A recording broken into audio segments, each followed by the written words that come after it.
Hi everyone, welcome back to Rama arts. ఈరోజు నేను Lakshmidevi రూపులతో necklace చేసి చూపిస్తున్నాను. లక్ష్మీదేవి రూపులు ఇంకా చైన్ ఉంటే సరిపోతుంది దీనికి. ఇంకా B7000 గ్లూ ఒకటి తీసుకున్నాను. అది మెటల్కి చాలా స్ట్రాంగ్గా అంటుకుంటుందండి. రూపుల పైన ఎడ్జెస్ అలా ఉంటాయి కదా, వాటిని కట్ చేసేసుకోవాలి. రింగ్ వస్తాయి కొన్ని రూపులకి. రింగ్ అయినా సరే ఏదైనా కట్ చేసుకుని ఓన్లీ రూప్ మాత్రమే ఉండాలి, దానికి ఏ లింక్ ఉండకుండా. వాటిని చిన్నగా అది అలా పెట్టుకుని ఊపుతుంటే కట్ అయిపోతుంది. రింగ్ అయినా అంతే, అలానే కట్ అయిపోతుంది. కరెక్ట్గా రౌండ్ వచ్చేటట్టుగా కట్ చేసుకోవాలి.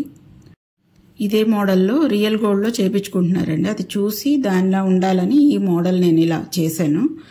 మెటల్ టు మెటల్ అంటుకునే స్ట్రాంగ్ గ్లూ ఉండబట్టి ఈ ప్రాసెస్ చేయగలుగుతున్నాం. కానీ లేకపోతే ఇంతకుముందు వాడే ఫ్యాబ్రిక్ గ్లూ లాంటిది అయితే మనకి అసలు ఈ ప్రాసెస్ అవ్వదు అసలు. అన్నీ కట్ చేసుకున్నాక ఎండ్లో బ్లెండ్ చేసుకోవాలి బ్లెండర్ తోటి. షార్ప్ ఎడ్జ్ ఉండకుండా ఉండడం కోసం అన్నీ బ్లెండ్ చేసుకుని అట్ట పెట్టుకుని పక్కన పెట్టుకోవాలి. నా ఛానల్ని ఫాలో అవ్వండి. అప్డేట్స్ కోసం బెల్ ఐకాన్ పెట్టుకోండి. చైన్ తీసుకోవాలి. ఇంకా దానికి 2 లైన్స్ చైన్, ఒక్కొక్కటి వచ్చి 52 సెంటీమీటర్స్ తీసుకున్నాను. 52 సెంటీమీటర్స్ కానీ ఒకటి వచ్చి 6 సెంటీమీటర్స్ ఒకవైపు, ఇంకొకటి వచ్చి ఇంకొక వైపు 6 సెంటీమీటర్స్ వదిలేయాలి.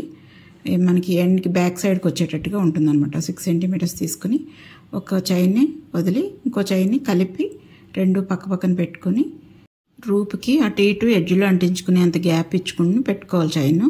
తర్వాత ఒక సైడ్ లక్ష్మీదేవి, ఒక సైడ్ మామూలు డిజైన్ వచ్చింది.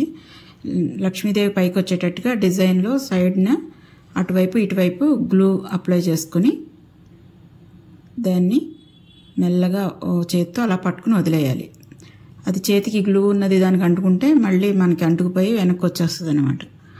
అలా మళ్ళీ ఇంకొకటి ఒక 4 లెక్క పెట్టుకుని 4 రింగ్స్ తర్వాత మళ్ళీ అంటించుకోవాలి. అంటే ఒకే గ్యాప్ రావడం కోసం అలా రింగ్స్ కౌంట్ చేసుకుని పెట్టుకోవడం అనమాట.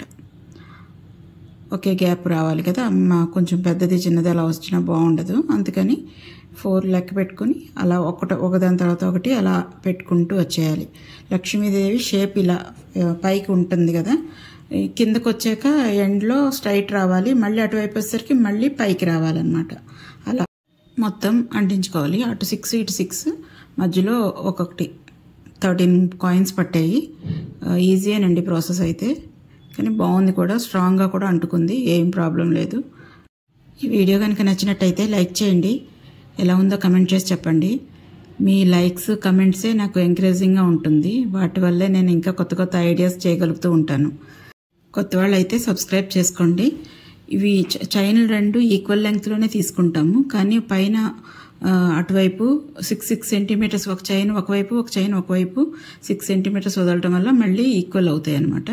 ఈ టర్న్ తిప్పేటప్పుడు మాత్రం కొంచెం కేర్ఫుల్గా ఉండండి. అది తిప్పేటప్పుడు ఇటువైపు చైన్ అంటే కొంచెం లెంగ్త్ పెరుగుతుంది, చూసుకుని మెల్లగా అంటించుకోవాలి. దాన్ని స్ట్రైట్గా పెట్టి అంటిస్తే బెండ్ అవ్వదు, తిరగదు.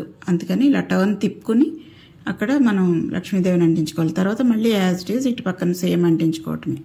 ఎండ్లో S హుక్ వేసాను. దానికి S హుక్ బదులు ఫిష్ హుక్ వేసుకోవచ్చు, ఏదైనా పర్వాలేదు. తడిపిన వేస్ట్ క్లాత్ ఒకటి దగ్గర పెట్టుకోండి. గ్లూ చేతికి అంటుకున్నప్పుడు వెంటనే ఆ క్లాత్కి తుడిచేసుకోండి, లేదంటే త్వరగా వదలట్లేదు. చైన్ లెంగ్త్ ఇంకా కావాలంటే ఇంకా పొడుగు కూడా పెట్టుకోవచ్చు. ఇది మిడిల్కి వస్తుంది, ఇంకా పొడుగ్గా కూడా బాగానే ఉంటుంది ఇది. Thank you for watching.